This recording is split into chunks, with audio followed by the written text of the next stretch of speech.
All right, this is just some quick notes for the article on Finland, which was pretty short. I hope you got to it. I'm going to go over. I wanted to mention a few other quick things first. This is our son, as a side note. We just celebrated his first birthday. I'd made this slide after I got back from parental leave earlier in the year. I mentioned before that the Secretary of Education, I wanted you to know at the federal level and also the state level, what's happened in Indiana um, recently is that the state superintendent is an elected position, or has been. It's going to change. The legislature just changed it to make it where it's appointed by the governor, which is actually more common in most states. But in Indiana, traditionally, it's been an elected position, and so they run. You run for that office, and if you're elected, um, what happened previously, prior to Jennifer McCormick, was Glenda Ritz. She was supported by teachers. She was a Democrat, and she obviously found herself at odds on a number of issues with then Governor Mike Pence. And there was a lot of, I think, tension there, maybe, or things didn't really get accomplished. So the Indiana State Legislature changed to make it an appointed position. Um, I really like Jennifer McCormick. She's a Republican. She is the superintendent from Yorktown Public Schools. That was her previous position. Um, but I think she's had a lot of challenges as state superintendent. The reason I like her is because I feel like she believes in public education. I feel like she's an advocate. I think she was very involved in the issues that were facing Muncie public schools, and and uh, and so an advocate.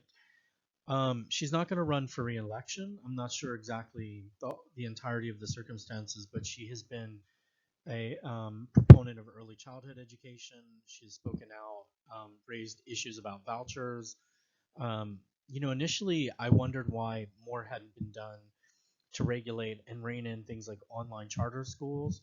Um, and it just seems like the state legislators, which is heavily controlled by one party, and gerrymandered districts too in Indiana have also really sort of, um, I think, caused problems in that regard because it's, um, you know, I think that certain politicians don't have to address issues to a larger constituency, but that there's just kind of a dogma there, in my feeling around certain issues like charter schools, vouchers, things like that, and anybody who criticizes them or tries to raise questions, I think, can be sort of ostracized. And I don't know if that's the entirety here, but Jennifer McCormick's not going to seek re-election.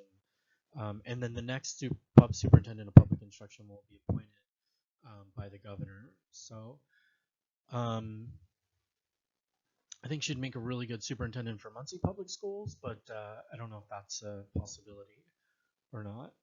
She was a Ball State graduate, by the way. Both the last superintendent of public education, Glenda Ritz, and Jennifer McCormick received their degrees from Ball State. And yeah, I believe a number of other superintendents have. And she worked in public education, throughout her career, as well as her husband, who I don't know if he's still, I think maybe a teacher or coach in the area. So, all right. So we'll get into Finland a little bit here. Oh, and real quick, one other thing. I added a video, or will add a video, because I saw this on NBC News yesterday that Camilla Harris has come out, and she's running for president, for the Democratic nomination for president, and her sort of major policy proposal that she's announced is a $13,000 raise for all teachers in the United States.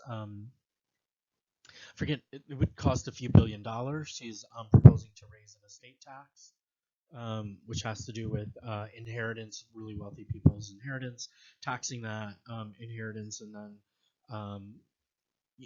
that would pay for to give teachers a raise, a $13,000 raise. So interesting, and it'll be interesting to see what happens. One of the reasons, even if you don't personally support that party or that candidate, at least when there are these proposals, if they get taken seriously, then they hopefully become a topic of discussion, and can be debated, and we can look at kind of the issues related to it. So, all right, with Finland, um, the things I want you to know or take from the article, or whether or not they're private schools, the things Americans tend to be obsessed with, how to finish schools, assess students, the general goal or drive of Finland schools since the 1980s.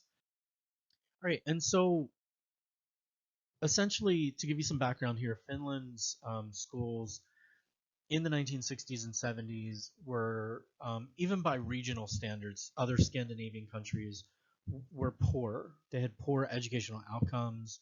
Here it says mediocre, but I would say among other European countries, um, at least low levels of educational attainment, inequality, um, heavily tracked. It was a heavily tracked system, similar to Germany. A lot of tracking, and did not perform well on like the PISA and other international comparisons for similar countries. The reason that people pay attention to Finland today, and it's a topic of conversation, they almost have like a kind of tourism. I mean, for the country, for people to see their education system and their schools. Um, and the reason why is over the last really 10 years, Finland has been at a top performer on international samples like the PISA, um, in three areas: in science, math, and literacy, or writing. Um, and so a top performer in all the major areas that are assessed through the PISA. And the other reason is that, and then when you look at the other top performing countries, those tend to be Singapore, South Korea. Some people note Shanghai, some examples like that. But I would say that most people, like for example, with Shanghai, there have been a number of articles, and people don't believe that that assessment is really representative of what's going on more broadly. And of course, Shanghai is a city in China; it's not the entire country. And I met a number of Chinese researchers from that area at one point at a conference, and asked them too personally whether they thought the PISA scores were representative, and they said absolutely not. That the kids that tend to be enrolled in the public schools that are assessed through the PISA tend to be upper middle class, from upper middle class homes. Um, Kids who are struggling or having problems are not necessarily in those schools, or kids who are in poverty, and those types of things. So it's not really representative of the entire country. The other thing that people look at with places like South Korea, Singapore, is that the cultural systems are so different. They're long, tedious hours of study, um, um, really intense. Kids who don't make it are often pushed out of the system, things like that. Finland, on the other hand, I think the general belief is that the scores are representative of what's going on in the country, and you don't have those issues, and it's very different, much more in many ways like the U.S. at least, or other Scandinavian countries, other European countries at least culturally. Um, the other thing is that, unlike those other countries that I mentioned, Finland has other performance indicators that are really high. High graduation rates, low dropout rates, high rates of enrollment in post-secondary education, um, and so other really high forms of performance. Um, I thought I'd mention that teaching is a highly respected profession in Finland. I would compare it on par with, in fact, teaching is more competitive in Finland than law or medicine. So there tends to be more applicants for teaching positions than there are for law school and for medical school. Um, and teachers are paid very well, on par with other high like professionals, engineers, lawyers, doctors, and afforded a lot of professional respect. They have master's degrees. They go through a competitive graduate program that has a extensive research project connected to it. And read in the reading, Paul C. Salzberg's mentioned. He's like kind of a leader. He's been at Harvard for a period of time, from Finland, and he's written a lot of books on the Finnish system and things like that. And even his in one of his talks, he mentioned that his niece even, um, she got high enough scores on exams to be considered for the teaching program. She went through the process. It has an interview. Part of the process of getting into a teacher education program is an interview process, and she sort of gave a overly simplistic answer in the interview, and she didn't get in. She wasn't admitted, and so she worked at a school for a while, or volunteered at a school for a while. Um, Retook the test, went back through the system, and eventually she was admitted. But it just shows you that they take yeah, the teaching's very competitive there, and things. So I saw a Morgan Spurlock, the documentary maker, did a segment, and he was talking to a bunch of high school students and talking about how they kind of goofed around a little, and but that they didn't really push their teachers. They didn't really challenge their teachers' authority beyond a certain point. And when he was talking to those kids about this, they all said like they were like, well, we know what our teacher went through to get here. We know how hard she worked to be here, and we respect her. And so even among the students, there's a kind of respect of the teachers in the country. Um, so I mentioned in the beginning, I wanted you to know the kind of driver and major focus of Finnish education, and that's two things that I really want to stress that it's important for you to know, and that is equality of opportunity, that every kid in the system has the same opportunity to learn and to be successful, and then cooperation, it would be the other one. Cooperation among schools, among teachers. So rather than competition, cooperation and equality of opportunity. Those are the two main drivers. To give you an example of that, they got rid of tracking. They don't have any form of tracking anymore. They don't do ability grouping. Um, they each kid has sort of like a personalized education plan. Um, so it's very tailored to the individual student, but they have co-educational classes. I did see not long ago they noticed they were doing a really good job for students who were having challenges or struggling in certain areas, but they felt like they weren't doing enough for kids who were maybe excelling in certain areas, and so they then they kind of worked and shifted gears to address that issue. So they're still continually kind of tweaking um, the system.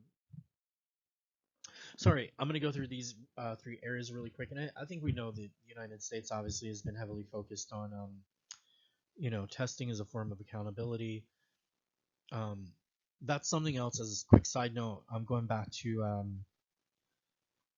Jennifer McCormick, that she's really talked talked about how the evaluation system for schools in Indiana is problematic and needs to be revised. And So yeah, through testing. Um, in Finland, they don't use any form of standardized testing other than a kind of matriculation exam, where it's sort of a sampling of students who are going, I think, kind of going into early high school or kind of in the middle school area. It's just one test at one point to kind of see like how are we doing as a system. It's not used to punish schools. It's not used to rank teachers, or you know, it's not used for teacher pay or any of those kinds of things. It's strictly just kind of an assessment of the system. Um, Teacher preparation in the United States, I've talked before about fast track programs. Um, Indiana got rid of the incentives for a master's degree a few years ago.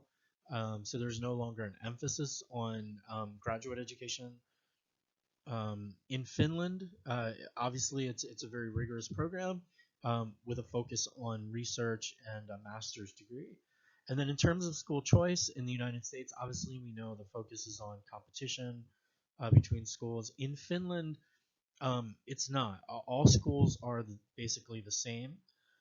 They have a funding model that distributes money equally to schools, and then equitably. They look at if you're a school in Finland and you have maybe some refugee students or students with special needs, they allocate a little bit more to help offset the cost of maybe providing services for those students. So it's an equitable funding system, and the schools are really, really beautiful, by the way.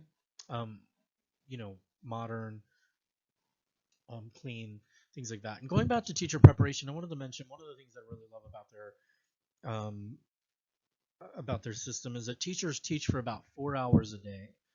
So they're given a lot of time to prepare materials, to plan for class, and then like I think each Friday they have like a half day devoted to professional development that they can use. So a lot of opportunities for professional development. And what I've heard teachers say there too is that they feel respected and they feel like what they learned in school they're able to use because they have complete control over the curriculum, and they're able to kind of do things on their own. And one other thing I'll mention, talked about school choice, and with all these things, I think we're given a bit of a glossy overview here, and there's always, like, again, with generalizations, there are counterexamples, and things are sometimes more complex. So when I mentioned in the beginning, I wanted you to know about private schools. There are no private schools really in Finland. Now, again, that there's a caveat there in that some schools are allowed to maintain a certain level of like autonomy and affiliation, for example. So if you have there's some universities kind of like in the United States here, Harvard, um, began with a kind of connection to the church and a kind of theological sort of orientation. In Finland, there are some also, like, again, old universities that have that sort of affiliation, and they're allowed to kind of keep that sort of semi-autonomous, somewhat private kind of orientation. But I mean, and the big caveat here is you're not allowed to charge tuition. You're not allowed to make a profit off of education in Finland.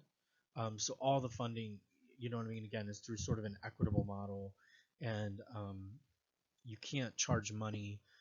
So very different than any form of private education you would have in the United States, and no issues like vouchers or charter schools or anything like that. So I mentioned instead of more standardization, a very personalized curriculum. Um, so each student has almost like what we would call here kind of like an IEP, and generally in elementary school, one teacher will follow a child over like 3 or 4 years. So they will sort of be that child's case manager, will get to know them, even though the child will have different teachers and interact with different people, um, and they'll help sort of plan their education over those years. Look at areas where they're doing well, areas where they need to get better, and again, each teacher is allotted time to do that.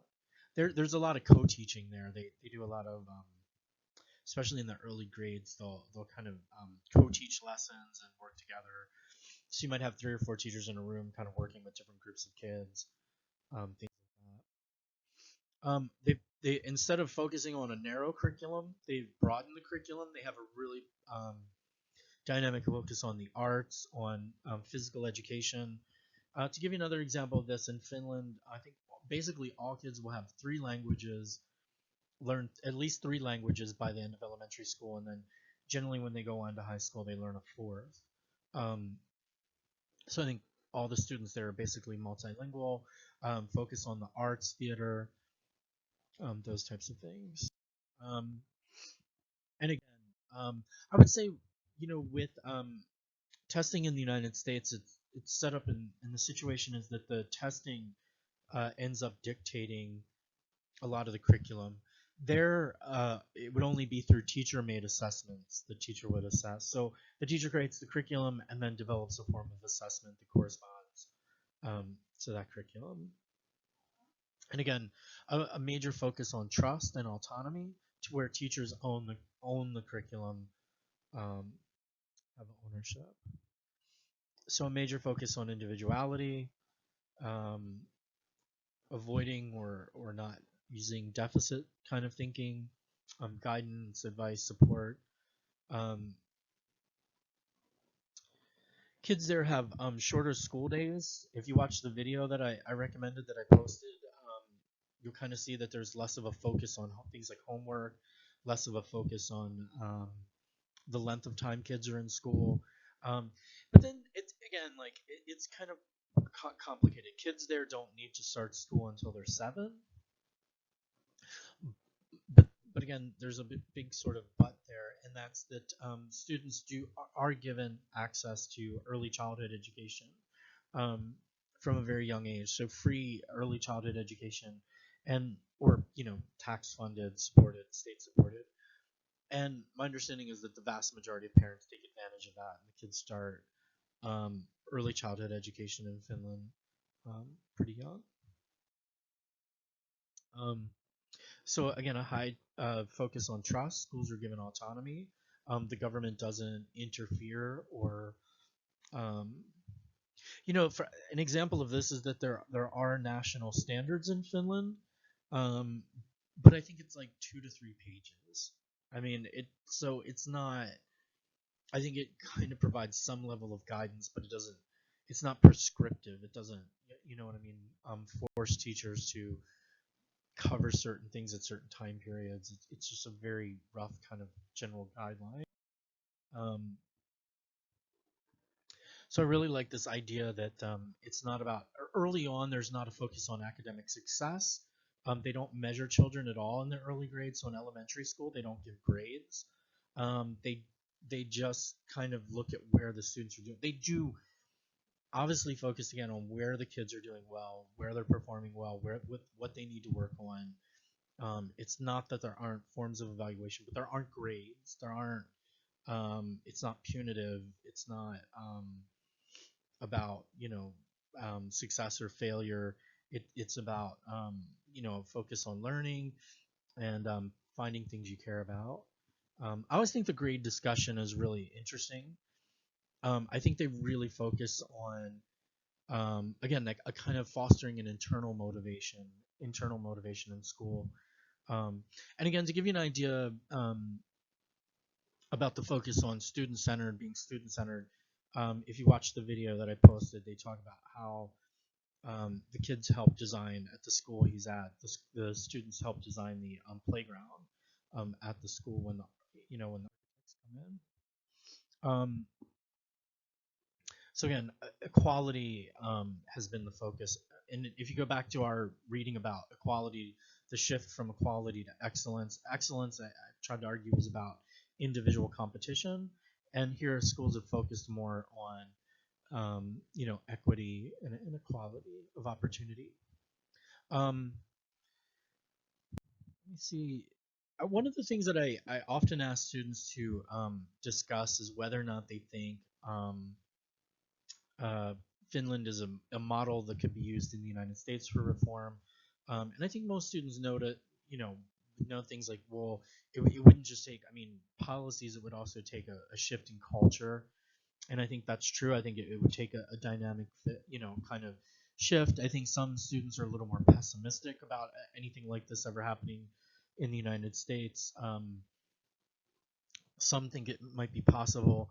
And I'll mention a few quick things. One is that Linda Darling Hammond, has pointed out that look, Finland is a relatively small country compared to the United States, but she thinks it would be a good model for states to use. That states could actually implement some of these reforms, and if a state were to have success with some of these reforms, it would potentially begin to spread or shift or change things in other areas. And I think that's kind of an interesting idea. I also want to mention that some people will say things like, well, Finland's smaller, it's a somewhat more homogeneous country, less poverty, some of those kinds of things, which are all true. But I would just point out that Finland is also doing better, much, much better in their education system than surrounding Scandinavian countries, which have similar dynamics, like similar demographics, income levels, things like that. So it's undoubtedly something specific that Finland's doing. Um, whereas like Sweden has a system that has vouchers and tracking and things like that, and they are not performing well at all. Um, so we do know it's something that's Finland's doing, and two, Finland has experienced things like influxes of non-native speakers, refugees, things like that, and have not seen a huge change in their education system. Um, so yeah, again, private schools don't really exist there, not in the way that we know them.